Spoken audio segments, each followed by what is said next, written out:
আসসালামু আলাইকুম, কেমন আছেন সবাই? আশা করি ভালো আছেন। আজকে আরেকটা এক্সপেরিয়েন্স শেয়ার করার জন্য এসেছি। সেটা হচ্ছে গিয়ে আমার ফার্স্ট যে শর্ট ফিল্ম, সেটা হচ্ছে 2017 সালে বানানো। তো এটার পরিকল্পনার পেছনে অনেকগুলো ঘটনা জড়িত। সেটা হচ্ছে গল্পটা শুরু একটা জাস্ট আইডিয়া থেকে। সেটা হচ্ছে গিয়ে ধরেন একটা শিল্পী বা একটা শিল্পের মানুষের আসলে তার শক্তি কী হয়, সেটা হচ্ছে তার শিল্পটা। তো এইটার উদ্দেশ্য করেই আমরা প্রথম যে শর্ট ফিল্ম বানানো সেটা হচ্ছে সাইলেন্ট মেকার। একটা ইন্টারেস্টিং পার্ট হচ্ছে এখানকার, মানে পয়েন্ট বলতে পারেন, সেটা হচ্ছে যে সিনেমাটা যখন বানাই তখন ভেবেছিলাম যে 1 থেকে 2 মিনিটের মধ্যে আমরা হয়তো কাভারেজ করব, কিন্তু আমার গল্পটা বলতে গিয়ে পূর্ণাঙ্গভাবে এবং পুরো স্টোরিকে এক্সপ্লেইন করার জন্য সেটা ডিউরেশন দাঁড়ায় গিয়ে হচ্ছে 17 মিনিটে। মানে সেটা আনএক্সপেক্টেড, এটা আমার প্রথম শর্ট ফিল্ম ছিল। আগে পরে ছোট ছোট অনেকের সাথে কাজ করেছি, দেখেছি, সে এক্সপিরিয়েন্স থেকে বানানো। তো আজকে আমি দেখাচ্ছি হচ্ছে কিছু ক্লিপ থেকে আমি বিষয়টা বোঝাবার চেষ্টা করব যে প্রত্যেকটা পয়েন্ট আসলে রিমেম্বার।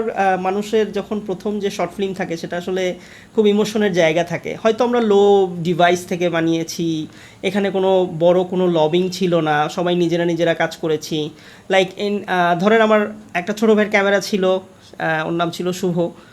সো এখানে ইন্টারেস্টিং পার্ট হচ্ছে যে মেইন ক্যারেক্টারে অভিনয় করেছে, ওর নামও শুভ, এবং যে ক্যামেরা চালিয়েছে তার নামও শুভ। তো দুজনের মধ্যে একজন হচ্ছে ছোটো ভাই আর একজন হচ্ছে বন্ধু। তো এই গল্পটা যখন আমরা শুরু করি 1.5 বছর আগে, আমরা যখন শ্যুট করি তার 1.5 বছর আগে আমরা একটা পরিকল্পনার মধ্যে দিয়ে যাই সবাই, যে আমরা এই কাজটা করব। তখন এক্স্যাক্টলি আমরা প্রথমে একটা ট্রায়াল শ্যুটেরও অ্যারেঞ্জ করি যে আসলে কীভাবে কাজটা করব, কি দেখতে কেমন হবে। তো ইন্টারেস্টিং পয়েন্ট হুট করে আমার মাথায় আসে যে যে ফিল্ম মেকার বা এখানে যাকে আমরা সিনেমা নির্মাতা হিসেবে দেখাবো তার চুলটা একটু বড় থাকা চাই আর কি। তো সেখান থেকে আর কি আমি যখন আমার বন্ধুকে বললাম যে তাহলে তুই ক্যারেক্টারটা প্লে করলে এই ফিল্মটা একটা ভালো জায়গায় পৌঁছবে, কিন্তু তোর একটা কন্ডিশন আছে, সেটা হচ্ছে গিয়ে চুল রাখার বিষয়টা। তো ও 1.5 বছর যাবৎ চুল রেখেছিল, মানে আস্তে চুল কাটেনি, পরিচর্যা করেছে সেটা। এবং আমি তখন এই শর্ট ফিল্মটা প্রায় গ্যাপ দিয়ে আমি তখন ঢাকায় ছিলাম এবং বিভিন্ন মিডিয়ায় কাজ করছিলাম। তো আমার এখনও মনে আছে আনন্দদার একটি টিভি ফিকশনের শ্যুট হচ্ছিল, এবং শ্যুট করার শেষে তার পরের দিন আমাকে শুভ ফজরের সময় গিয়ে একটা টেক্সট দেয় যে তুই কি ওই কাজটা করতে চাচ্ছিস, রেডি? আমার কিন্তু চুল অনেক বড় হয়েছে। তো ইন্টারেস্টিং বিষয় হচ্ছে আমিও বরিশালে যাব ঢাকা থেকে কয়েকদিন, তো রোজার ভেতরে আর কি। তো ভাবলাম যে রোজার ভেতর আর কোনো কাজ টাজ করবো না, তো চলে যাই। এক্স্যাক্ট আমি চলে গেলাম। দেন ওইখানে বসে ইনিশিয়ালি আমরা 5 থেকে 7 দিনের ভেতরে যেসব ক্যারেক্টারগুলো অ্যারেঞ্জ করা, স্ক্রিপ্টের কিছু ডেভেলপিং, সব কিছু মাথায় নিয়ে, এবং যত দিন যাচ্ছিল তত আমাদের কাছে মনে হচ্ছিল যে খুব একটা ভয়াবহ, এটা আমার ফার্স্ট নিজের ডিরেকশন একটা ফিল্ম, এবং কোথায় কিভাবে হচ্ছে ক্যারেক্টার অ্যারেঞ্জ করা। তো ফাইনালি আমরা কি করলাম, বাজেট ইস্যুস। তো বাজেটের জন্য কি করা যায়, পুরো ছবিটাতে আমাদের যে বাজেট লেগেছিল আসলে সেটা খুবই নিম্ন, যার যার থেকে যার যার পয়সা কুড়ি গুছিয়ে আর কি সিনেমা বানানো। তো এক্স্যাক্ট হচ্ছে আমার এখনও মনে আছে যে আমার বাজেটের মধ্যে পড়েছিল, আমি তো ফিল্ম বানাবো ঠিক আছে, যার যার ক্যামেরা সব কিছু, 1,000 টাকা বাজেট পড়েছিল যে দুপুরে লাঞ্চ করাতে হবে।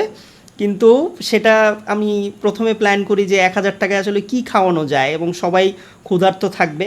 ওদিকে আবার একটা ইন্টারেস্টিং পার্ট যে আমাদের শুটিং শুরু করতে করতে রমজান পড়ে গিয়েছিল। তো ম্যাক্সিমাম ক্ষেত্রে রোজা ছিল, কিন্তু থাকলেও তাদের তো ইফতার করাতে হবে, এবং ইফতারের জায়গাটা সম্ভবত এক না দ্বিতীয় রমজান ছিল এটা। আর যারা এখানে কাজ করেছে একটু না বললে বুঝবেন না, তাদের বয়স, যারা অ্যাক্টর, তারা জীবনে কেউ ফ্রেমের সামনে আসেনি। আমরা 15 দিন যাবৎ রিহার্সেল করেছি, সবাই এসছে এবং কন্টিনিউয়াসলি সবাই এতটা অ্যাক্টিভ ছিল যে আমার এখনও মনে আছে যে থ্যাঙ্কস টু তৌহিদ, যে ওর বাসাতে আমাদেরকে চিলে কোঠা আর কি, সেটার মধ্যে এসিও আছে। তো তখন হচ্ছে মেঘনা চাইতেই বৃষ্টি, ব্যাপারটা এমন থাকে না। তো ওর বাসাতে আমরা রিহার্সেল করি, ওর মা সেটা পারমিশন দিয়েছিল, অ্যান্ড থ্যাঙ্কস আন্টি, সেটা মুক্তি আন্টি আর কি। তো এই থেকে আর শুভ অনেক কষ্ট করেছে, অ্যান্ড থ্যাঙ্কস টু যে আমার বন্ধু কিন্তু অনেকটা বোঝার চেষ্টা করে যে অ্যাজ এ ক্রিয়েটিভ ডিপার্টমেন্টগুলো এবং ফিল্ম কালচারের ক্ষেত্রে অনেকটা হেল্পফুল।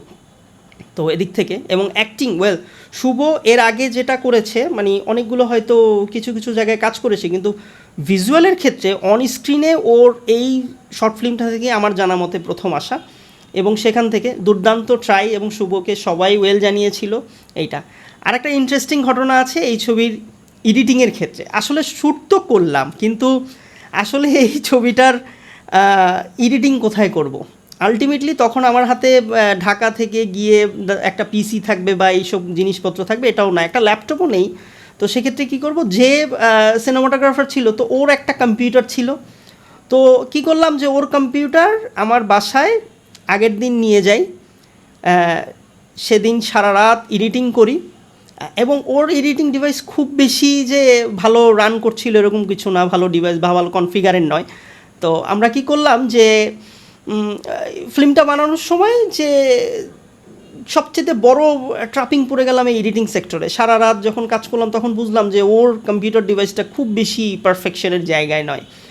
তো কোনো মতে আমি টাইমলাইনটাকে সাজালাম, অ্যান্ড ভালো কোনো সফটওয়্যার ইউজ করতে পারিনি, নট অ্যাডোবি প্রিমিয়ার প্রো থেকে এটা এডিট করা হয়নি। ইন্টারেস্টিং পার্ট হচ্ছে তখন হচ্ছে ফিল্মোরা লাইক হচ্ছে ওয়ান্ডারশেয়ার ফিল্মোরার সবচেয়েতে মানে ফাস্ট আপগ্রেড ভার্সন ওটা আর কি। তো আমরা ওইটাকে ব্যবহার করি। তো এই ব্যবহারের মধ্যে হচ্ছে গিয়ে মানুষ যখন আমরা কালার করি, সিনেমার পুরো রেঞ্জ জানি, তখন মানুষ বুঝে ফেলছিল যে মানে ধরতেই পারছিল না যে ছবিটা আসলে কী দিয়ে এডিট করা ছিল। হ্যাঁ, কারণ আমরা কালারের প্রতি জোর দিয়েছিলাম, কাজের প্রতি জোর দিয়েছিলাম, তখন লো ডিভাইস। হ্যাঁ, আরেকটা টেকনিক্যালের পয়েন্টের কথা বলি, ক্যামেরা কিন্তু সবসময় বড় ইস্যু নয় যে আসলে ক্যামেরার জন্য ঠেকে থাকতে হবে এরকম। আমরা কিন্তু 700D ক্যানন 700D দিয়ে শ্যুট করেছিলাম এই ছবিটা। তো ওয়াফুলি সবাই যখন আমরা পোস্টার ডিজাইন করি, পোস্টারের জন্য আলাদা একটা ডে নির্ধারণ করেছিলাম যে পোস্টারের শুভর একটা ছবি, তো এক দুটো ছবি যখন স্ন্যাপ নেই আমরা, তারপর থেকেই সেটাকে আমরা একটা পোস্টার দিই। আমি পোস্টারটা দিয়ে দিব, আপনারা হয়তো দেখছেন এখন পোস্টারটা। এই পোস্টারটা থেকেই হয়তো খুব বেশি কিছু নয়, কারণ শুভর হাতে যে সিনেমাটোগ্রাফার ছিল এবং অ্যাজ এ ফটোগ্রাফি করতো, তো ওর কাছে এর থেকে আমি কনসেপ্ট দিয়েছিলাম, ও টুলসে কাজ করেছিল এরকম একটা।